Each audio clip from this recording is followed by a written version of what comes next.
Welcome to the deep dive. Great to be here. Today we're looking at something kind of interesting, where what you think you know about risk, well, it might get challenged a bit by the numbers. Yeah, we're doing a deep dive into the maybe surprising safety of hunting. Exactly. Specifically how it stacks up against, a whole bunch of other common hobbies and activities. And we're basing this on one particular article. It's called Hunting is Safe, a look at hunting versus other activities. Right, written by Josh Honeycutt, published on the Basecamp Leasing blog, June 12, 2025. So that's our source material for this conversation. And our mission really is just to unpack what this article says. We want to pull out the key data points, the claims the author makes. And see how, according to this specific source, hunting safety profile compares to stuff you might do every day or see others doing.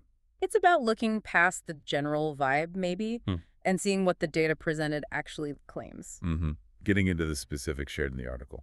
Because the big question is hunting really as inherently dangerous as maybe some people picture it? Let's dive into the source and see what numbers it actually puts forward. Okay. So right off the bat, the author of this article, they don't really mince words. They state pretty explicitly that hunting is not dangerous. That's a strong statement. Yeah, and they call it a notably safe pastime. And this is even considering things that, might immediately pop into your head, like handling weapons or climbing tree stands, that kind of thing. And that assertion is, well, it's fascinating because it flies directly in the face of a pretty common perception, I think. Right. For a lot of people, the visuals associated with hunting, firearms, heights, they immediately signal high risk. Sure. So the author's basically saying, look, based on the data they've gathered and presented here, that perception, it doesn't quite match the reality as they see it. It really sets things up for a closer look at the numbers they provide. Definitely. What comparisons are they actually making? Okay, so let's get into those specific comparisons. The author lists, quite a few activities, and they often mention citing Google's AI overview for the data points. And what's striking is the sheer variety. It's not just like other outdoor stuff. No, not at all. The scope is really broad. You've got common sports, like things maybe you played in school, then more, let's say, high adrenaline adventure pursuits. Okay. And even something as seemingly mundane as just traveling. Right. And I think the author uses that wide range deliberately to make a point about relative safety, how risk is sort of everywhere. Yeah. Okay, let's maybe touch on some examples the article uses and the data points presented, but maybe less just listing numbers and more thinking about what the author seems to be highlighting with these comparisons. Good idea. What stood out? Well, they start with sports, like baseball.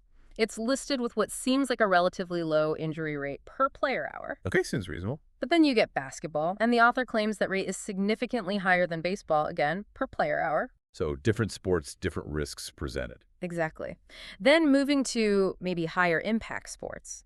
Football is presented as, and this is a quote, one of the most dangerous sports. Wow, okay. Citing rates per person and even noting like a high percentage of NFL players getting injured in a season. That resonates with what you often hear about pro football. Right. And similarly, soccer is described as a contact sport that, quote, regularly produces injuries, again, with rates per hour of play. So those team sports, they come with risks, according to this source. Definitely presented that way. Yeah. Then the author kind of shifts gears, looks at something like biking. Here, the rate is presented per 100,000 people, so a different metric altogether. Right, not per hour, but per population size. Or boating, where they just give an annual number of reported injuries, around 2,100. So varying ways to measure the risk. Totally. And then there are the adventure activities. Bungee jumping is mentioned, low injury rate per jump, apparently, but they do note the fatality rate, which is about 1 in 500,000 jumps, according to the source. Still sounds low, but a different kind of risk consideration there. Fatality versus injury. And caving, which has an injury rate listed per hour spent in a cave. Never would have thought to measure it that way. Me neither. Now, some activities are really highlighted by the author as being particularly high risk. Okay, like what? Dirt bikes. The author calls this one of the most dangerous activities around. Really? Yeah, with a pretty startling claim that 95% of riders experience injuries. 95%, that's That seems incredibly high. It's what the article claims. And scuba diving is also flagged, called one of the most dangerous activities on this list. Wow. Why is that? Well, they cite a high injury rate per 10,000 divers and a fatality rate per 200,000 dives. So again, significant risk presented there. Okay, so dirt biking and scuba diving are called out. Yeah. The author also looks at flying. Commercial flights, as you'd expect, very low serious injury rate per departure. Makes sense. Feel safe. But amateur flying, like private pilots, that's presented as having, quote, measurably higher risks. They list fatal accidents per million flight hours. Okay, so a distinction between commercial and private flying risk. Right. And climbing is interesting, too. It's differentiated. Outdoor rock climbing is presented with a high injury rate, like 30 to 50% of sport climbers potentially getting injured. That sounds high. But then indoor climbing is listed with a much, much lower rate per 1,000 hours. So the environment matters a lot there, according to the source. Seems so. Then winter sports. Skiing and snowboarding, described as known for routine injuries. Yeah, you hear about people breaking legs and stuff. Exactly. Specific rates are listed, like per skier days for skiing or per resort visits for snowboarding. Got it. Common activities, common injuries. And surfing is presented as having considerable risk. Different rates for recreational versus competitive surfers per hour. Okay, another one with variability. And then there's the one the author positions as potentially the most dangerous on the whole list. Ugh. After dirt biking and scuba diving, what is it? Traveling. Just traveling, like going on a trip. Yeah. The article claims about 5% of travelers experience an injury or get sick while on a trip. 5%. So, like, 1 in 20 people? That's the figure presented. 1 in 20 people getting sick or injured on a trip. Which, when you frame it like that, sounds surprisingly high, right? Yeah, it really does. Yeah. Especially compared to how we usually think about, going on vacation. Exactly. You know, what's really compelling about this whole section is how the author pulls together such a diverse set of activities and uses all these different ways of measuring risk per hour, per event, or per person, per year. It does feel like they're building a case. Right. To build this case that, look, risks are just everywhere, and maybe in places you don't expect them. By putting hunting alongside this huge, varied list, it sort of reframes the whole conversation. It shifts it from, is hunting safe or dangerous, to something more like, okay, how does hunting's safety profile, as presented in this article, compare to all these other risks you might encounter in activities you consider totally normal, or maybe even low risk? That's a really good way to put it.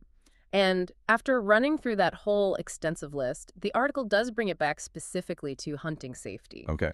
It acknowledges what it calls the true dangers of hunting. And it focuses on things like, yes, falls from tree stands or accidents with weapons. The things people worry about. Exactly. And this is crucial to the author's argument, it explicitly states that these incidents have extremely low odds of occurrence. Oh, okay. So acknowledging the type of risk, but emphasizing low frequency based on their data. Precisely. And that really is the linchpin of the author's argument, isn't it? To support that initial claim of hunting being notably safe. Seems like it. Because the article notes, and this is a key finding presented, that hunting's overall injury rate is apparently so low that a percentage isn't delivered when prompted to produce one. Right. I remember reading that line. So when you think about all those specific, often much higher percentages and rates the author just listed for, football, dirt biking, even traveling. Yeah. That absence of a readily available higher rate for hunting, that becomes the central piece of evidence in this source's comparison. It's positioned as significantly safer than many common activities based on the data they share. It definitely creates a stark contrast, especially against, the numbers claimed for dirt biking or even just traveling. Now, the source doesn't just say it's safe and leave it there. It doesn't ignore safety practices within hunting. That's important. Yeah, it includes specific advice. It highlights the ABCs of tree stand safety, apparently from the Tree Stand Safety Awareness Foundation. Okay, what are the ABCs according to the article? A is for always remove and inspect your equipment. B is buckle your full body harness securely. And C is connect to the tree before your feet leave the ground. Right. Basic but crucial steps for that specific activity within hunting. Absolutely. And this highlights something important, I think. Even if the overall rate claimed by the author is presented as very low, specific practices, like using a tree stand safely, they still carry acknowledged risks. Sure. Risks that require you to be diligent, follow safety protocols. It's not saying there's zero risk, just low overall probability compared to others. Good point. And the article even mentions things like liability insurance. It notes a $5 million policy that comes with base camp leases, for example, Ah, interesting. which is presented as a way to sort of ease concerns. It reinforces the idea that, okay, while the author presents the odds as low, being prepared, being responsible, that's still relevant. It adds another layer of confidence for people participating. Absolutely. So for you listening, this deep dive into this particular article, it really gives you a specific viewpoint, right? Based purely on the data points and claims presented by this author. Exactly. It's one perspective, grounded in the data shared in that source. And it lets you see how hunting, according to the source, is positioned, not just as safe in a vacuum, but as having potentially a remarkably low risk profile when you stack it up against things like organized sports, adventure hobbies. And even just hopping on a plane or going on a road trip. Right. It offers a specific data-based counterpoint to maybe more widespread perceptions about hunting's danger level. Gives you something concrete from this source to compare against general feelings. Okay, so wrapping up, we've taken a deep dive into one specific article that compares the safety of hunting to a really wide spectrum of other activities.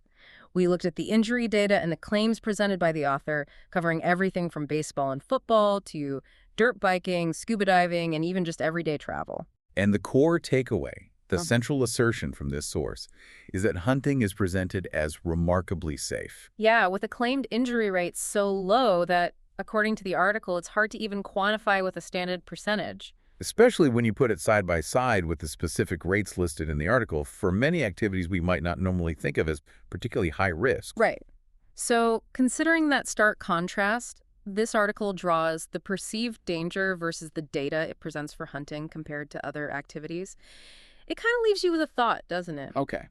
What other common assumptions do we maybe hold about the risks in our own lives? You know, in our hobbies, the way we travel, maybe even our daily routines. Assumptions based more on what Yeah, gut feeling, old ideas. exactly. Rather Yeah. than on actual, specific, accessible information. So the question for you is, what steps could you take? What information could you seek out to get a clearer picture of the real risks involved in different areas of your life?